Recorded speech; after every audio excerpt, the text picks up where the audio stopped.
एक घूष्मा नाम की स्त्री थी, महादेव की बड़ी सेवा करती थी।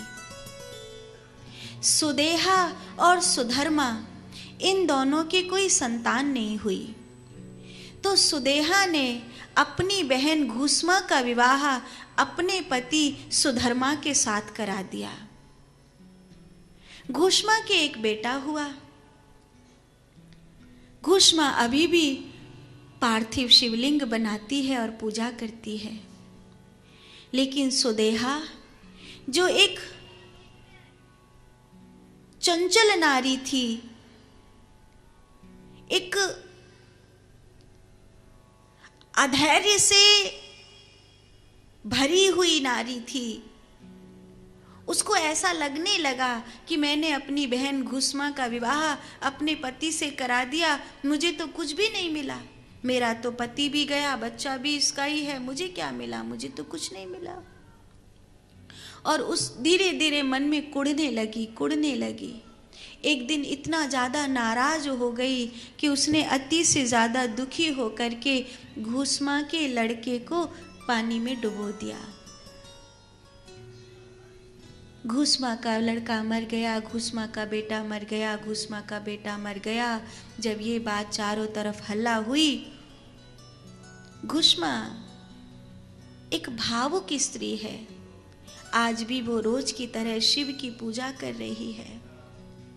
उसका बेटा कहीं नहीं मिल रहा है। महादेव, मैंने तो जीवन में कभी कुछ नहीं मांगा, मेरी बहन की खुशी के लिए मैंने उसी के पति से विवाह किया ताकि मेरी बहन को संतान का सुख मिल सके। बाकी तो आप सब जानते हो। घूष्मा खुश रहती थी, घूष्मा की आंख में कभी आंसू नहीं आते थे, लेकिन आज घूष्मा की आंख में आंसू आए। घूष्मा जब शिव की पूजा कर रही थी तो उस पार्थिव शिवलिंग की पूजा करते समय एक आंख से आंसू की बूंद उसकी गिरी। पूरा गांव इकट्ठा था। अरे कैसी स्त्री है, तनिक तुझ में ममता प्रेम है या नहीं? तेरा बेटा मर गया है, तेरा बेटा खो गया है, और तू यहाँ शिव की पूजा कर रही है। ये मिट्टी है, ये तुझे तेरा बेटा नहीं देगी, ढूंढ उसे, कहाँ गया? सुधर्मा कहती है, उस घूष्मा कहती है, मैं कहाँ ढूंढूंगी, जगत के स्वामी तो ये है ना, ये ढूंढेंगे।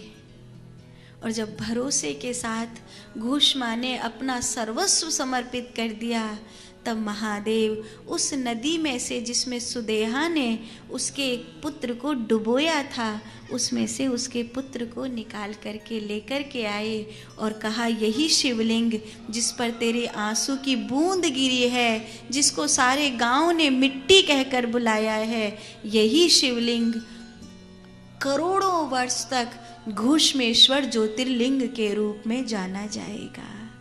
बोलिए घूष्मेश्वर महादेव की, घूष्मेश्वर महादेव की।